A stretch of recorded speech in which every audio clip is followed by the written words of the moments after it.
Hello दोस्तों, smart saving YouTube channel में आप सबको दिल से स्वागत करता हूं। तो चैनल के ऊपर फर्स्ट पर विजिट करें, जरूर सब्सक्राइब कर लीजिएगा, साथ में बेल आइकन जरूर प्रेस कर लीजिएगा, ठीक है। और टेलीग्राम चैनल का लिंक है, चाहे तो उसमें ज्वाइन कर सकते हैं, बिल्कुल फ्री है।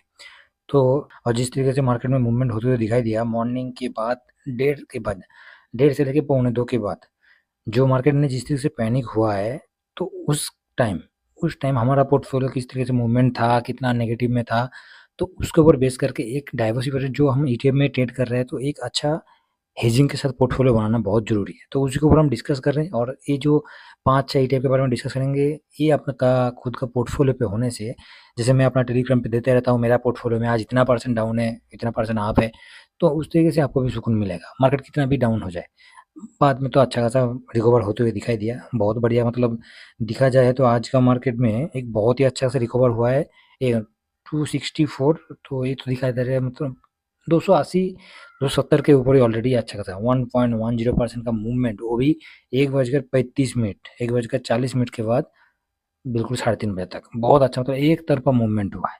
और जबकि पैनिक हुआ था मार्केट में, आप पैनिक के लिए हम देखेंगे तो पैनिक भी अच्छा खासा किया था 161, और वो भी गैप डाउन के साथ, तो ठीक था, कोई ख़राब नहीं था। तो इस टाइम पे और ऐसे टाइम के साथ-साथ हमारा जो पोर्टफोलियो होगा, इसमें क्या मूवमेंट हो रहा है, प्लस मूवमेंट हो रहा है कि माइनस मूवमेंट हो रहा है, ये चीज़ देखना बहुत ज़रूरी है। और इसी के ऊपर बेस करके ये ईटीएफ हम है, ठीक है।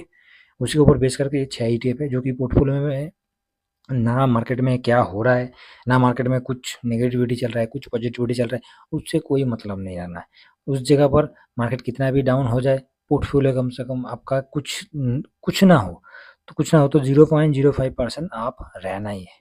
0.05% का मूवमेंट ऑलरेडी रहेगा ही रहेगा। ऐसे पोर्टफोलियो बनाना चाहिए। तो उसके ऊपर बेस करके हम इस 6 आईटी के बारे में डिस्कस करेंगे। बाकी कोई बाय सेल का रिकमेंडेशन नहीं है दोस्तों, आपको एक एजुकेशन पर्पज़ के लिए मैं बता रहा हूँ, ठीक है। तो फर्स्ट जो ईटीएफ है भाई साहब, सब पता है सबको, जो कि सिल्वर है, और जिसका रिटर्न वगैरह देखा जाएगा तो बहुत अच्छा खासा रिटर्न है। इसका 1 साल का ही रिटर्न हम देख लेते हैं, मोटा-मोटी 1 साल का रिटर्न की तरफ जाएँगे तो 40% का रिटर्न दिया हुआ है, ठीक है। 5 साल में जाएँगे तो 86%, बाकी और ज़्यादा इसमें देखेंगे नहीं, आगे डिस्कस करते हैं। दूसरा जो है दोस्तों गोल्ड ईटीएफ है, जिसका हम 1 साल का रिटर्न देखेंगे, तो ये मैं रिटर्न दिखा रहा हूँ, बाकी इसका फंडामेंटल वगैरह सब कुछ हम आगे डिस्कस करते हैं। तो इसका 1 साल का भी रिटर्न 44% का रिटर्न है, और 5 साल का 70%, तो कोई ख़राब नहीं है। और अभी भी मार्केट में आज हमारा एक दिन का देखेंगे तो आधा परसेंट ऑलरेडी आप है। चाहे मार्केट में कुछ भी हो रहा है, कैसे चल रहा है, कोई मतलब नहीं है। तीसरा जो है निफ्टी 500, जो कि मोतीलाल ओसवाल का है, और ये निफ्टी 500 को कवर करता है। तो इसमें दोस्तों स्मॉल कैप हो गया, लार्ज कैप हो गया, साथ में मिड कैप हो गया, ये तीनों के तीनों आप कवर कर रहे हो इस ईटीएफ के माध्यम से, जो कि इस इंडेक्स में है। आपका स्मॉल कैप नहीं चल रहा है तो लार्ज कैप चलना शुरू हो गया, लार्ज कैप नहीं चल रहा है तो मिड कैप चलना शुरू हो गया। मतलब कुछ ना कोई आपको, जैसे मल्टी कैप ईटीएफ है तो सेम निफ्टी 500। और इसमें सबसे खास यही है कि आप एक साथ में 500 स्टॉक, 500 कंपनी को हम कवर कर रहे हैं, ठीक है। तो ये पोर्टफोलियो में आज का रेट पे देख सकते हैं 0.22% आपको आप होते हुए दिखाई दे रहा है। और जबकि 500 स्टॉक को कवर करने के लिए कितना प्राइस है, 23.16 रुपीज़ है, ठीक है। तो ये हो गया तीसरा। चौथा देखेंगे, चौथा तो भाई साहब जो निफ्टी नेक्स्ट 50 को कवर कर रहे हैं, तो इसमें से कोई बोल सकते हैं कि निफ्टी 50 को क्यों नहीं कवर कर रहे। निफ्टी 50 को हम कवर करना था, निफ्टी 50 में पूरा लार्ज कैप है, तो हमें लार्ज कैप, मिड कैप, उसके साथ साथ स्मॉल कैप, तीनों को तीनों लेके चलना। जैसे निफ्टी 500 हो गया, सेम निफ्टी जूनियर भी, जो कि 51 से लेके 100 तक है। अभी 51 से 100 तक ये क्या है, देखिए निफ्टी में क्या है, 1 से लेके 50 तक कंपनी रहता है, और 50 के बाद जो रहता है निफ्टी नेक्स्ट 50 में रहता है, ठीक है। तो निफ्टी नेक्स्ट 50 को जूनियर भी से भी कवर कर सकते हैं, निफ्टी नेक्स्ट 50 आई ईटीएफ से भी कवर कर, जो आईसीआई का है उससे भी कवर कर सकते हैं। तो इसका भी अभी चल रहा है 713 रुपया, और जबकि निफ्टी नेक्स्ट 50 आई का है, नेक्स्ट 50 आई ईटीएफ जो कि आईसीआई का है, उसका 69 के आसपास चल रहा है, ठीक है। तो ये भी ठीक है, दोनों ही का, ये आईसीआई का है और ये निपॉन का है। ये हो गया तीसरा। रिटर्न वगैरह देख सकते हैं, 1 साल में अभी तक कुछ रिटर्न नहीं है, 1 साल में बिल्कुल डाउन में ही है, जबकि 7.33, और 5 साल में देखेंगे तो 151% का रिटर्न है।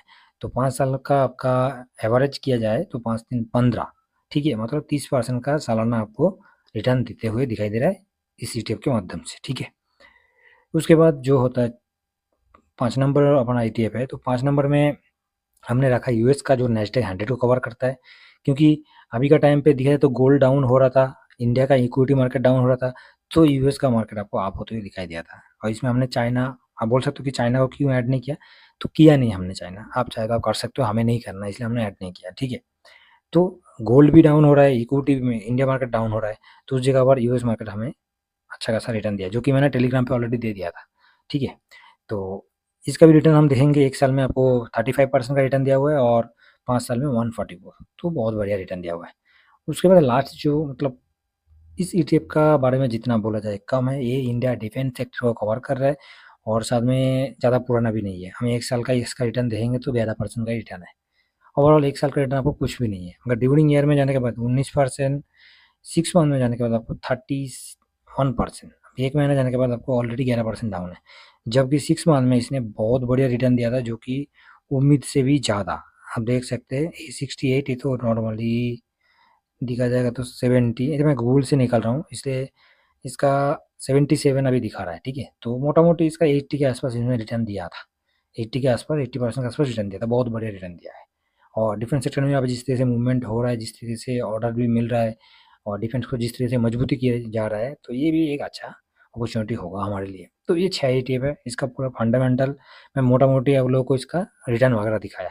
अब इसका फंडामेंटल हम देख लेते हैं कि कौन सा ETF में कितना फंडामेंटल और कैसा है।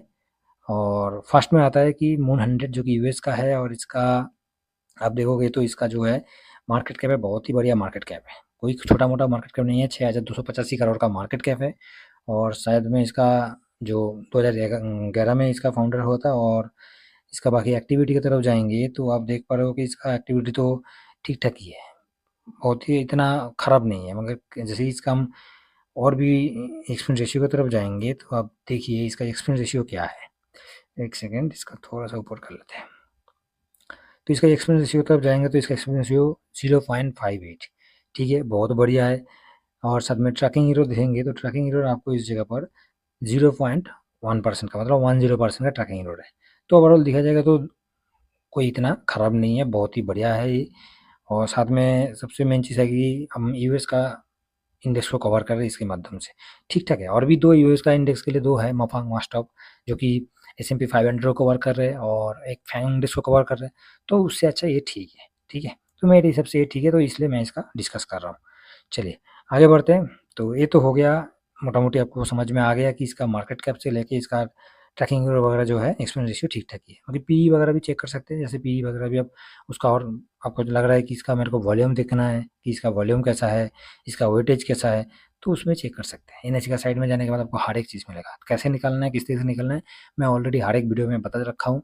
फिर भी आपको समझ में नहीं आ रहा है, देखना है, जानना है, तो कमेंट सेक्शन में ज़रूर कमेंट कर दीजिए। ठीक है, दूसरे में चलते हैं, एमओ डिफेंस, जो कि डिफेंस सेक्टर को कवर करते हैं और इतना तो कोई ख़राब नहीं है ये, अभी नया नया है तो थोड़ा सा टाइम लगेगा। बाकी इसका हम मार्केट कैप देखेंगे तो मार्केट कैप आपको इसका ज़्यादा नहीं है, 586 करोड़ का मार्केट कैप है और 2024 में इसका है लिस्टेड होते हुए दिखाई दे रहा है और इसमें 18 कंपनी शामिल है। ठीक है, बाकी और इसमें कुछ नहीं है। 18 कंपनी मतलब पूरा का पूरा कौन सा कंपनी है वो भी हम देखेंगे।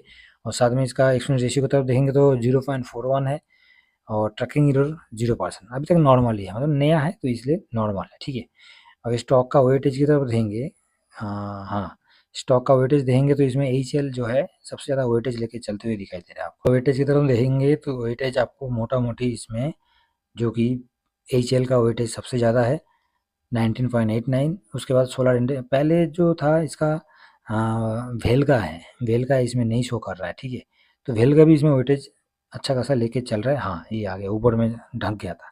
तो वेल का जो है 20, मतलब सबसे ज़्यादा वेटेज 20% का वेटेज लेके चल रहा है। उसके बाद एचएल है, उसके बाद सोलर इंडस्ट्री है, मजगांव डॉक है, भारत डायनामिक है, कोचिसिपेट है, जेन टेक्नोलॉजी। ठीक है, बाकी और तो इसका एक ही ईटीएफ मार्केट में है मोतीलाल ओसवाल के साथ साथ, और इसका जो अल्टरनेट ऑप्शन हम स्विंग के लिए इस्तेमाल कर सकते हैं वो है ग्रो की तरफ से। बाकी डिफेंस सेक्टर का और कोई ईटीएफ नहीं है अभी तक। ठीक है, उसके बाद जो कि निफ्टी नेक्स्ट 50, जिसको हम नेक्स्ट 50 आई ईटीएफ से भी कवर कर सकते हैं और जूनियर बेस से भी कवर कर सकते हैं। बाकी इसका जो कि मार्केट कैप देख सकते हैं 1600 करोड़ का मार्केट कैप है, 50 स्टॉक को ये कवर कर रहा है, 2018 से मार्केट में लिस्टेड है। ठीक है, और बाकी इसका देखेंगे एक्सपेंस रेशियो की तरफ 0.10%, बहुत ही बढ़िया है।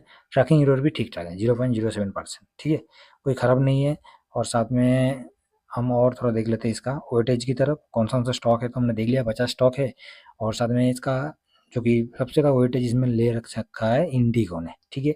उसके बाद हिंदुस्तान एचएल हो गया, डीवीएस लैब हो गया, वेदांत हो गया, ब्रिटानिया हो गया। तो मतलब निफ्टी 50 को जो 1 से लेकर 50 तक लार्ज कंपनी है, उसके बाद जितने भी कंपनी आता है वो निफ्टी नेक्स्ट 50 में शामिल होता है। तो इसका ऑलरेडी बहुत सारे ETF है। आप देख पा रहे हो कि इसका निफ्टी यूटीआई का भी आपको मिल जाएगा, उसके बाद मैडिसेट का भी मिल जाएगा, जूनियर भी निपॉन का तो है ही है, और हम लोग अभी इसको बात कर रहे हैं वो है आईसीआई का, ठीक है। तो इस तरीके से इसमें आप देख सकते हो। बाकी गोल्ड सिल्वर तो है ही है दोनों के दोनों, और उसके साथ साथ हमने जो कि इसका है एमओ निफ्टी 500 जो कि निफ्टी 500 को कवर कर रहा है, और इसमें 500 स्टॉक को कवर कर रहे हैं। अब देखिए 501 स्टॉक है इसमें, ठीक है। हाँ, इसका एक ही जो नेगेटिव है ये है इसका मार्केट कैप। तो मार्केट कैप थोड़ा इंक्रीज़ होगा, ऐसे नहीं कि एक दिन में होगा। कोई चीज़ धीमी-धीमी करके, जैसे आप इन्वेस्ट करते हो धीमी-धीमी करके ऊपर बढ़ता है, तो सेम इसका मार्केट कैप भी पहले तो बहुत ही कम था, अभी तो बहुत ही इंक्रीज़ हुआ है। तो फ्यूचर के लिए इसका और कोई अभी तक तो बीएससी का 500 इंडेक्स ईटीएफ है, मगर एनएससी में निफ्टी 500 का एकलौता यही है, और ख़राब नहीं है। ये एक मल्टी बैगर ईटीएफ है जिसको बोला जाता है, क्योंकि इसमें स्मॉल, लार्ज, मीडियम सब एक साथ इसमें शामिल करके आप इसमें इन्वेस्ट करके चल सकते हो, ठीक है। तो ये भी पोर्टफोलियो में होना बहुत ज़रूरी है। हम लोग इस वीडियो में इसलिए डिस्कस कर रहे हैं कि पोर्टफोलियो में कौन सा ईटीएफ का होना बहुत ही ज़रूरी है।